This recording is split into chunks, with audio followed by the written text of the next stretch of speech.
Et bonjour à toutes et à tous, bienvenue dans notre petit jardin laboratoire. Je me propose de vous présenter les dernières innovations et structures réalisées dans ce petit jardin et qui pourront peut-être en inspirer certains d'entre vous pour aménager leur petit potager familial et bio comme c'est le cas ici. Un petit jardin qui n'est pas en permaculture, hein, vous connaissez peut-être mes idées à propos de ce concept. Je pense qu'il n'est pas adapté à nos régions du monde. Et je parlerai plutôt dans ce jardin de flexiculture, hein, pour inventer un nouveau concept, de polyculture. L'idée est ici d'utiliser, d'étudier, d'analyser et de réaliser plusieurs types d'approches culturelles pour bien produire en suffisance des aliments pour une famille de 4 à 5 personnes. Aliments qui dans ce cas sont la plupart du temps offerts aux voisins, aux amis, enfin aux personnes en difficulté. Et voilà, enfin, je vais peut-être pas m'étendre sur le sujet parce qu'il mériterait d'être développé abondamment et certains sur le net sont des spécialistes pour vous raconter un peu n'importe quoi. Alors je vais pas rentrer dans ce débat aujourd'hui. Je vous montre les pommes de terre sur broyat et sous broyat qui ont été placées un mois après celle-ci. Et vous voyez qu'après les pluies abondantes que nous venons d'avoir durant plusieurs jours, eh bien, les pommes de terre voilà, ont repris de la vigueur. On va maintenant attendre encore une quinzaine de jours qu'elles arrivent en fleurs. Alors, qu'est-ce que je voulais vous montrer? Bien, ces bacs, je suis en train de réaménager l'ensemble de ce petit carré de 9 bacs, en essayant d'y adapter quelques idées nouvelles de structure, de manière à pouvoir y suspendre les tomates. Mais alors, je vais faire le tour, mais je n'y suis pas encore...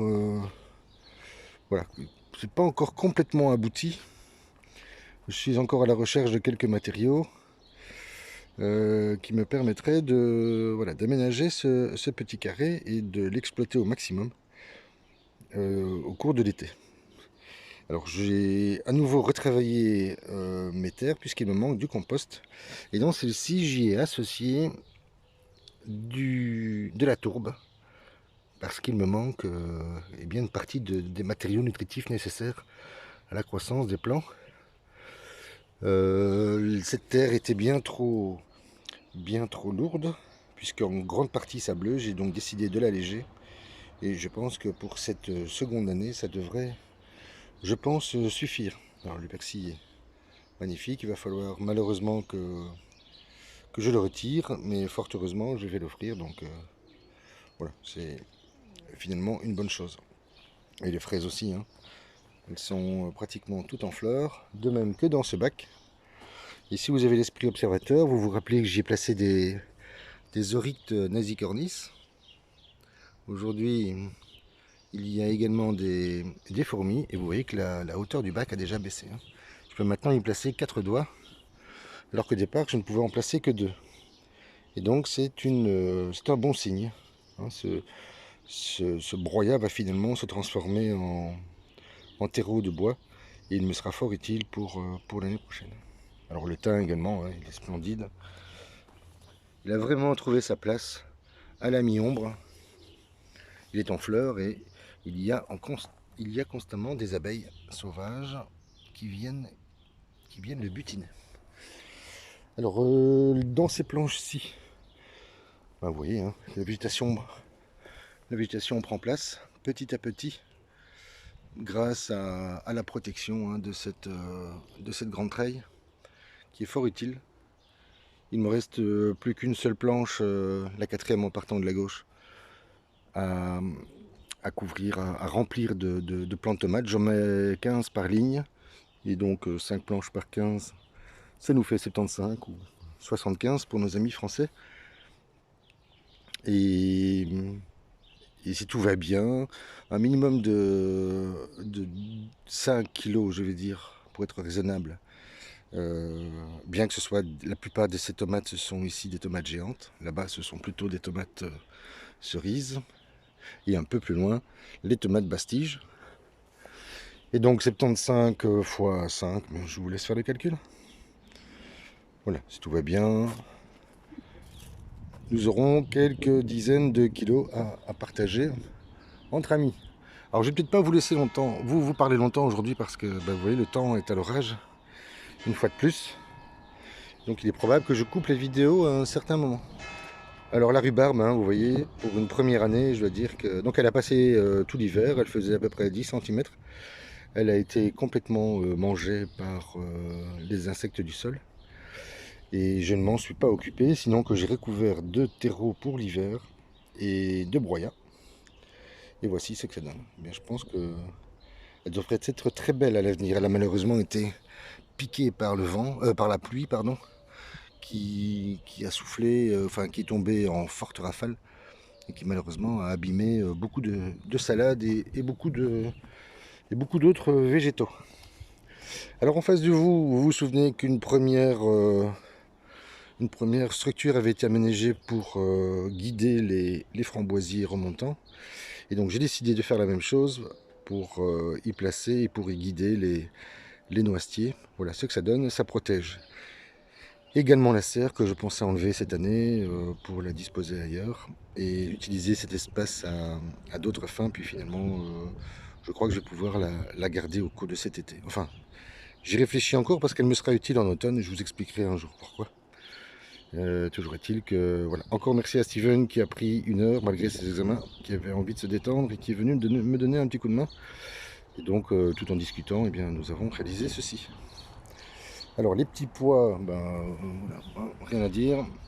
Grâce à l'arrivée de l'eau et par moment, quelques moments de beau soleil, eh bien, la végétation reprend immédiatement ses droits.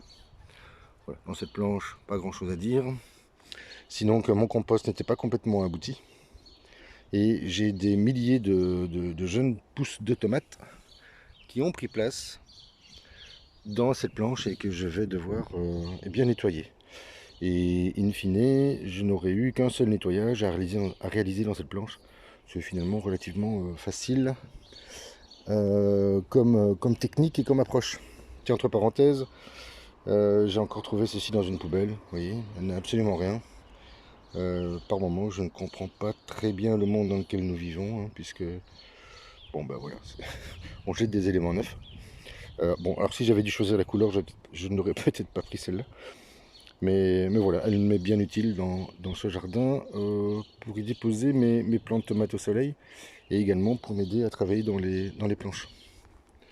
Alors ici également, pas grand-chose à dire, sinon que tout se passe relativement bien, toujours sans arrosage. Je profite en cette saison des nombreuses pluies pour planter la veille d'un jour nuageux et pluvieux. Et je veux dire que la technique fonctionne relativement bien. J'aurais remarqué au passage que plus les planches sont remplies, au moins les oiseaux viennent déjeuner. Il faut dire qu'il est probable aussi que voilà, la saison avance, les petits sont en train de sortir des nids et ils peuvent se débrouiller pour trouver une partie de leur nourriture. Et je vous avoue que moi ça m'arrange bien. Mais la taille compris les choux. Finalement ces structures grillagées les protègent des ramiers qui eux par contre sont toujours dans le jardin. Tous les matins et tous les soirs. À la recherche de nourriture. Et le temps que je vous parle de l'autre côté du jardin, ils se sont déjà installés dans cette partie. Alors je vous montre rapidement les pois peut-être qui sont apparus il y a 3 jours. Mais vous le voyez, ils ont besoin de chaleur. Et manifestement, la technique développée ici n'est pas encore tout à fait au point. Il faut dire que nous avons une semaine pluvieuse. Nous avons quelques heures par jour de pause. Donc ça me permet de pouvoir travailler tout de même un tout petit peu dans ce jardin. Voilà, qui prend chaque jour un peu plus fière allure. En tous les cas, à mon goût.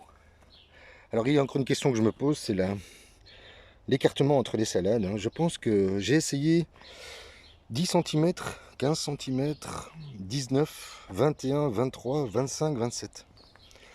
Et je pense que la bonne mesure, Regardez ce persil avec des bras, comme ici par exemple. Je ne sais pas si vous devinez la taille de ce persil. Et donc j'ai essayé pardon, plusieurs écartements entre les salades, et comme ici. Mais je pense que finalement, le bon écartement est entre 21 et 23 cm. Alors vous allez me dire, ça dépend un petit peu du système racinaire de chaque variété de salade, ainsi que son déploiement dans l'espace. Mais je pense que pour pouvoir y placer comme ça de différentes variétés de salade, je pense que l'écartement de 21 à 25, allez je dirais 23, je pense c'est relativement bien. Ah voilà, c'est encore une expérimentation. Allez, je vous montre rapidement. Bon, le semis, je vous les montre pas. Il y en a ici, c'est rempli. Là également, ainsi que dans toutes ces mini-serres, enfin les 6 premières. Et je vous montre rapidement quelques objets du désir. Hein, il y en a plusieurs. Alors les premiers combats vont commencer avec les cloportes, puisqu'ils sont souvent les premiers avec les fourmis à venir déjeuner, s'inviter à la table, sans y avoir été convié. Mais c'est ainsi, il faut pouvoir partager. Bon, les premières, évidemment, vous ne les verrez plus, puisqu'elles ont été dégustées. Vous voyez, ce sont les grosses fraises. Ah ben voilà. Ah, vous voyez, certaines... ça, c'est certainement un cloporte. Voilà, bah, celles-là, je vais leur laisser, par exemple. Hein, tout le monde doit pouvoir se restaurer dans ce petit jardin potager. Voilà, je vous laisse ici. Je vous souhaite une excellente journée. Fin de journée, pardon. Et je vous dis à très vite.